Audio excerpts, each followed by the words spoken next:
So, how's that for an intro cinematic, eh?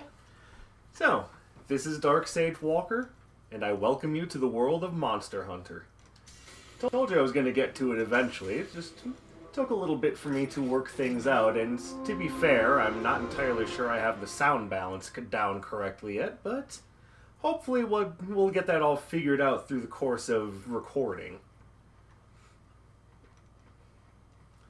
So, I know the serenity of the silence during the cutscene is somewhat mitigated by the idea that my birds were chirping in the background, but hopefully it set up the mood properly. So, I think for this particular video, I don't necessarily want to explain all of the details or give a tutorial of how the game works. The first thing I want to do is simply show the gameplay loop. Show people what exactly the core of Monster Hunter looks like, and then start going from there. Start going into detail about all the finer points of the game. In that respect, I'm not necessarily going to be doing the hardest hunts, but I'm going to be doing a couple of hunts that I need to do to make some new gear and simultaneously show off the sort of thing that you can expect from this game. So we're going to go high rank, rank 7, and there's the guy I want to fight. So let's get into it so I can show you what this is all about. I didn't even check to see if I had the right items in store. That's another thing about Monster Hunter. It's real easy to make mistakes, like, going into a mission without any of the items that'll make your chosen loadout work. I think I'm just going to run with it. This isn't exactly going to be the hardest of missions. I just need to understand that I don't have my sword oils right now. So the weapon class that I'm using right now is called Sword and Shield. And this is generally the first weapon type, or at least the default weapon that you're equipped with at the start of the game. But it's not usually the weapon that everyone gravitates towards. It's not a bad weapon, don't get me wrong, it's just everyone wants to experiment with different things to figure out what they like, and I would honestly recommend doing the same. It just makes sense. There we go. Good evade.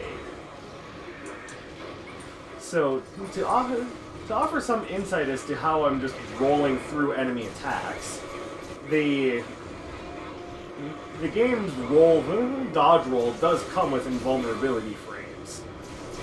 The armor I'm wearing right now actually has a skill on it that extends the number of invulnerability frames for your roll.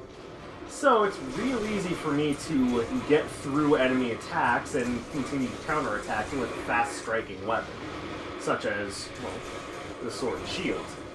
Which you'll notice I don't make very much use of the shield part of this weapon, just the sword. Okay, and that's how monsters combo you by essentially hitting you, essentially coming at you while you're already recoiling from another attack. So whenever someone says, oh, the monster comboed me to death, that's generally what they mean, is the monster did some silly shit like that, and you weren't at enough health to survive getting struck out of your rising animation on first frame.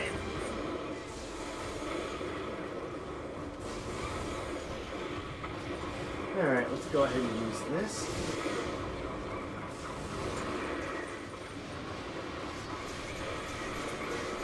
So I know a while ago, in one of my Isaac videos, I had made the comparison that I felt Monster Hunter was kind of like a 3D fighting game. What I meant by that was that every monster that you fight has certain actions and patterns that it follows, and certain things that they're good at. So what your job is to figure out the best way to hunt them, either by going with whatever weapon works best for the job, good jump there, or by learning how to take it on with your chosen weapon, because everyone's going to have preferences. And to be fair, Sword and Shield is one of my preferences.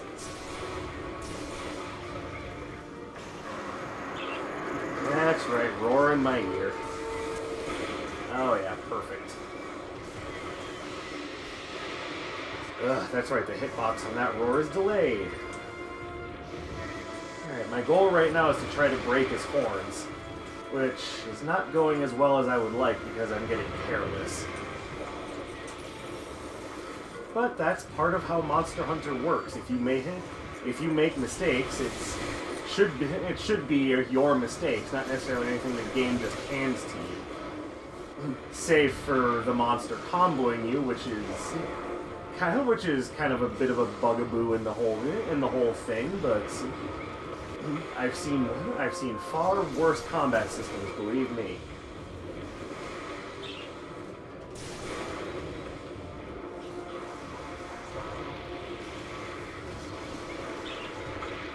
Ow.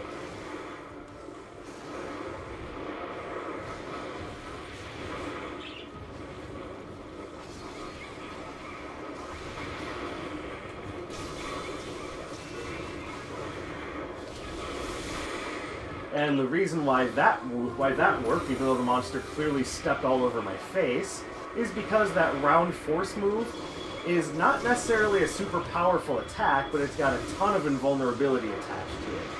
So it's basically an aggressive evade. There we go, got his horns. See, all about finding the right time to launch an attack and taking your opportunity. Seize the moments. Not all moments are created equally, after all. Oh, thanks, computer. Thanks. It was really the perfect time for you to come in and make that fucking noise. Alright, so the monster flew off to a different area. Now, the way that the older Monster Hunter games work, and yes, I am kind of looping Generations Ultimate in with that, is that every map is comprised of separate zones on the map that are cordoned off by different loading zones, essentially.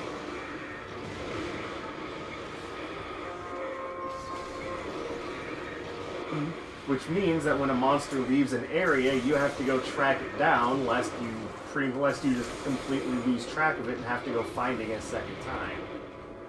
So, in order to keep track of it, I'll hit it with a paintball, and now, as you can see, it shows up on my mini-map. It's temporary, but it lasts long enough that it gives you a pretty good idea as to how things are going to go down.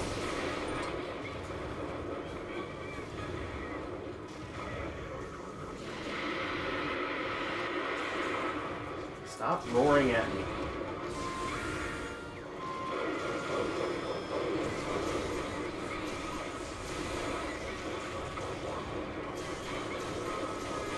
Also, as if the idea that you saw me cut its tail off wasn't evidence enough, different parts of the monster's body take differing amounts of damage from your weapons.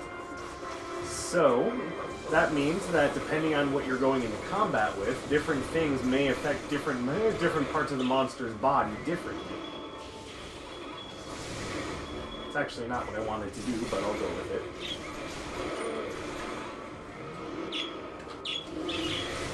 So instead of just randomly hitting the monster wherever, when I have an open opportunity, I actually like to try to hit the monster's head because I know that does a good amount of damage with a bladed weapon.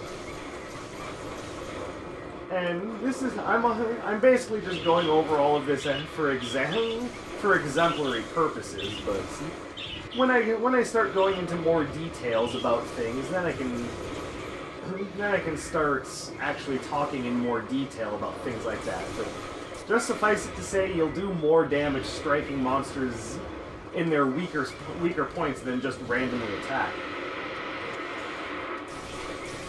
This being somewhat harder to pull off when you have multiple hunters all attacking the same monster.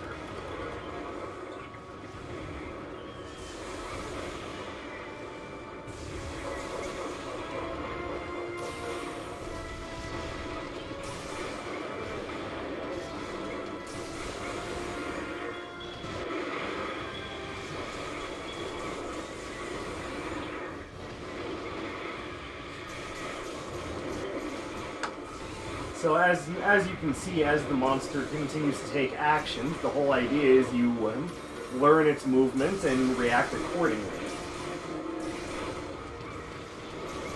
If you go into a hunt and just start button mashing, you'll quickly find that you're going to get outclassed pretty fast.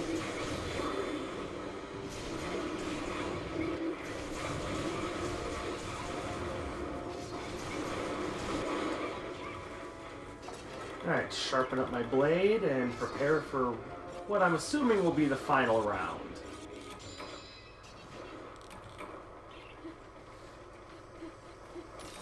Thank you, Vase of Vitality. Not that it's really helping that much. No, he might get to escape to one more area before I finish the fight.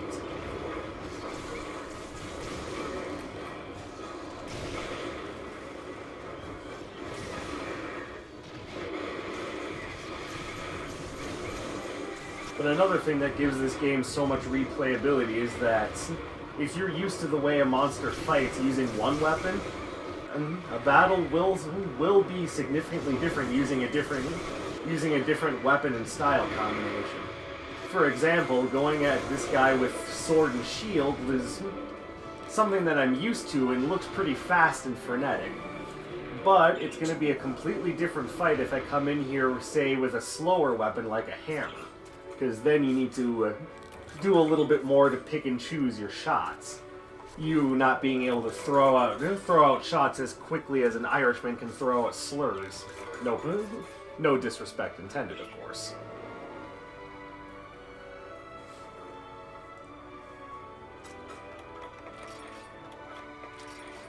And then, of course, goofy gesture, because why not? Now, I could go into these hunts absolutely solo, but again, I wanted you to get a good idea for the full experience by bringing a couple of my cat helpers with me. Them being named after other RPG characters, because of course they are. Surely you know where these characters come from, yeah? You know your game history. I hope.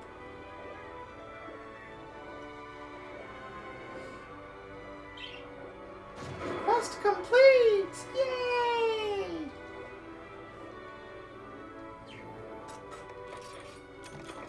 And now you should have a pretty good idea for what the core gameplay loop of Monster Hunter is. Learn monster, fight monster, destroy monster, carve bits of monster off to use to make new weapons and armor, to take on other monsters that you learn, fight, destroy, and eventually use them to make new gear, occasionally stop and eat a biscuit.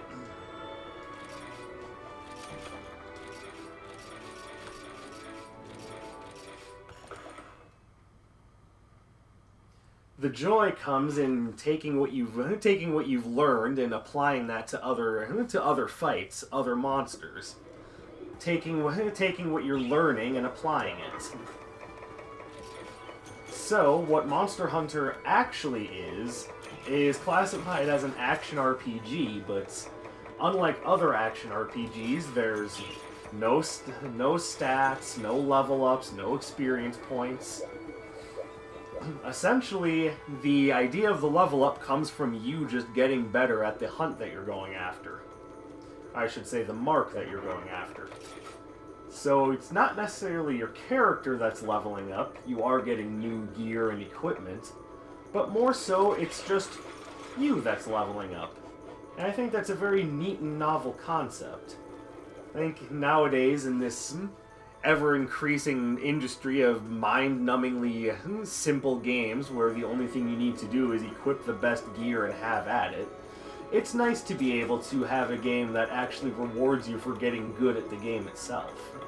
For actually interacting with the game as it may be. Interacting with a game? What a novel concept. I know, it's a shame that most game developers don't think the same way. So, I want to show off one more hunt, and I want to show it off against one of my favorite monsters.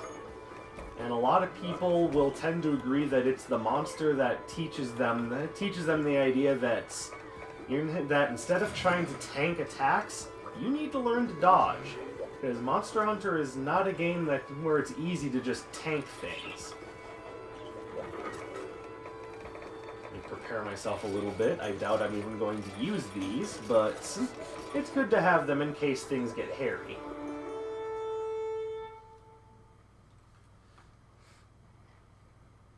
Incidentally, one strategy that you can use against most, but not all monsters, is to lay down traps to incapacitate the monster, and then use that to create your opening to beat it up while it's sitting there helpless. I don't like playing that way, and I will explain why. This is a game full of intricate and well-crafted boss fights that have you dodging flames, electricity, learning monster patterns, learning how to exploit them. It's a fascinating sort of, and again, I make the appeal that it's a lot like a fighting game, because you're learning combat styles and attack patterns, learning how to exploit and how to dodge and exploit those, and learning how to make yourself a better fighter. I argue that you're not making yourself any better of a fighter by simply putting down a big net and then beating up something that can't fight back. To me, that's not a hunt. That's beating up the nerdy kid in school because he said a word you didn't understand. But actually learning how to fight the monster and how to handle what it throws at you without putting down the traps and giving yourself essentially the all-important cop-out, that to me is what creates the fun in Monster Hunter. So you'll only see me use traps if, one, I'm desperate, or two, I'm trying to capture the monster, which again, I don't do often because it just seems like the easy way out most of the time. Now, on some occasions, capturing the monster actually is beneficial because capturing it can sometimes yield rewards that you can't get by simply killing the monster and then carving off its bits. But this is not one of them, so you'll definitely see me actually kill this one.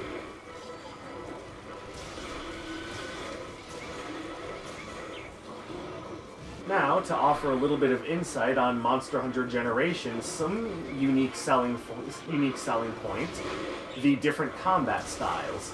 The combat style I'm using right now is known as the Adept style, and its focus is on dodging through enemy attacks and using the opening you get from that to launch counterattacks. When I was using the Sword and Shield, it was being used under a striker style, which simplifies the weapon's movements and combos, but allows you to use more special moves in exchange. And sometimes has other benefits. In the case of Sword and Shield, you don't lose much, but you gain access to some very potent moves, such as the one that makes you invulnerable for a little while. And there's reason to use any of the styles, so it's not like one is way better than the other. I just happen to think that Adept is probably one of the better styles for Longsword. But there are 6 different fighting styles in all. That, in combination with 14 different weapons, means there's lots and lots of different ways to play this game, should you so feel. And I'll give you my impression on the viability of any given one now by saying there's none of them that are not viable. There are some that are definitely easier to abuse and more usable than others, but none that are not viable, so whatever method of fighting you feel is most appropriate for you, by all means, take it. This is a game that has something for everyone. But because it's an online game and there is a community based around what little competitive aspect there is to a multiplayer game, namely time attacking the monsters, there is a significant portion of people that are going to tell you that such and such piece of equipment is wrong, or such and such a weapon style combination is stupid. There's lots of people out there that are going to tell you that. And to that I say, unless you're really hyper serious about the whole time attack aspect of fighting the monsters, I say the hell with those elitists. You should be using what makes you feel good and what makes you comfortable. After all, the game has a plethora of options for a reason, and there's no option that's necessarily 100% correct. What I'm trying to say is don't let yourself be put off by the elitists just because there are people out there that are going to tell you that you're doing things wrong. There is no such thing as a wrong decision aside from, not trying.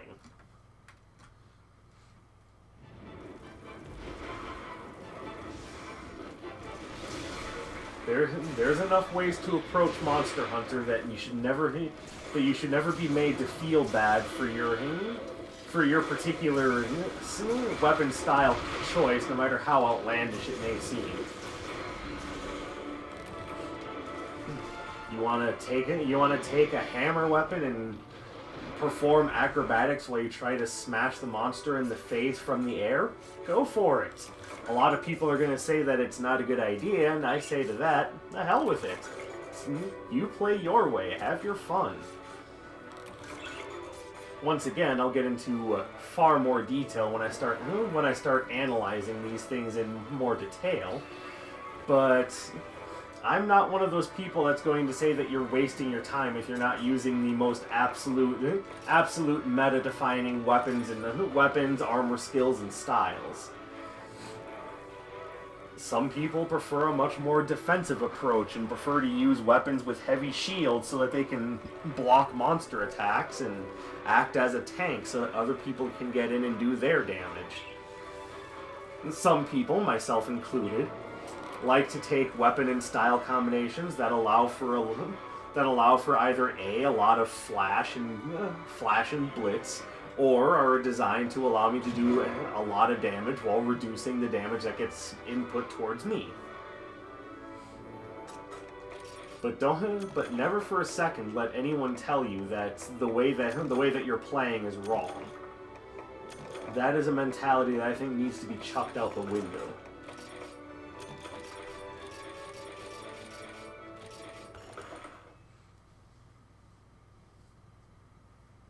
And the last thing I'm going to show you is the weapon upgrade system. Which, as I said, it's all about finding parts of monsters, using those parts of monsters to create new things. In this case, I happen to be working on making a bow to use with one of the more awkward styles of play. And the one that I found, I think is going to best complement it. So, as you can see, you need a number of different things to actually forge the weapon. The requirements needed displayed on the little menu down there. The cost of forging, yada yada yada. For anyone who's used to crafting systems, this will be very familiar.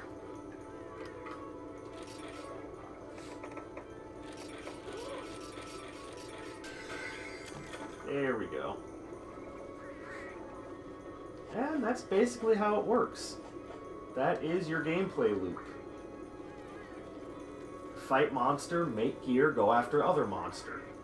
It sounds super simplistic, but it's the joy of the hunt. It's that desire to enter combat, to fight larger-than-life creatures. That's what makes Monster Hunter special. And to anyone who's been on the fence about whether or not to try Monster Hunter, there's demos out there for every Monster Hunter game as far as I know. The one that I'm playing is Monster Hunter Generations Ultimate, as if that wasn't obvious enough. There are demos for it available on the Nintendo Switch. Give it a try. There's so many different ways to play and so many different monsters to fight. I doubt that you'll really get that bored of the game. And I hope that you do go out and try the game. Anyone who's on the fence, like I said, at least give it a try. It might not seem like your thing, and admittedly, as an outsider looking in until Monster Hunter 3, yeah, it looked daunting. It looked like there was way too much to handle and like I would never get the hang of it. But also, as a professed outsider until Monster Hunter 3, stick with it. The experience gets so much better. It's absolutely worth your time. So, that having been said, this is Dark Sage Walker, and this is Agatha. and we'll be seeing you.